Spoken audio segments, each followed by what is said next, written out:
শ্রীমন্তপুর সীমান্ত ফাঁড়িতে বীরত্বের স্মারক হিসেবে শহীদ বিএসএফ কনস্টেবল ঘনাকান্ত নাথের আবক্ষ মূর্তির আবরণ উন্মোচন করা হয়।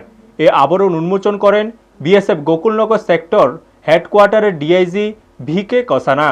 অনুষ্ঠানে উপস্থিত ছিলেন বিএসএফ 81 নম্বর ব্যাটালিয়নের কমান্ড্যান্ট রাকেশ সিনহা, শ্রীমন্তপুর বিওপির কোম্পানি কমান্ড্যান্ট সুমিল ভোরা সহ কাস্টমস বিভাগ ও শ্রীমন্তপুর আন্তর্জাতিক স্থলবন্দরের আধিকারিকরা।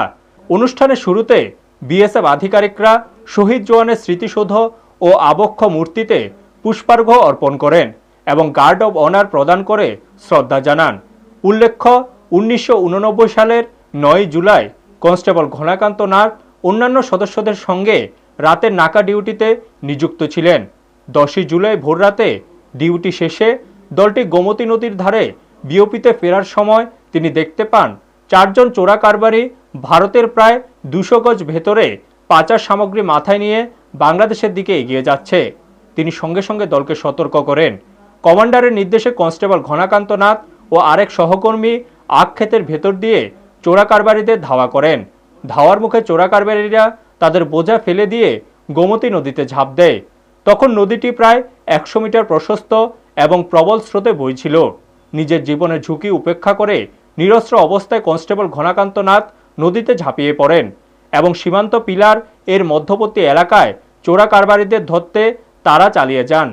সাহসিকতার সঙ্গে তাড়া করার সময় নদীর অপর তীর থেকে প্রায় 20 গজ দূরে থাকাকালীন তিনি হঠাৎ নিখোঁজ হয়ে যান এবং নদীতে ডুবে শহীদ হন।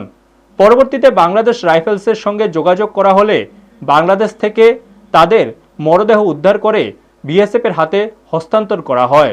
মাত্র 2 বছরের চাকরি জীবনে দেশের জন্য সর্বোচ্চ ত্যাগ স্বীকার করা এই বীর জওয়ানের স্মৃতিকে চিরস্মরণীয় করে রাখতে শ্রীমন্তপুর বিওপিতে তার আবক্ষ মূর্তি স্থাপন করা হয়।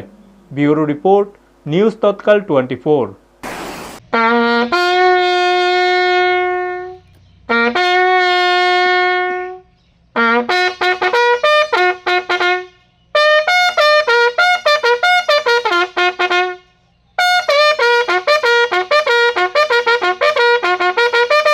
আপনারা দেখছেন নিউজ তৎকাল 24।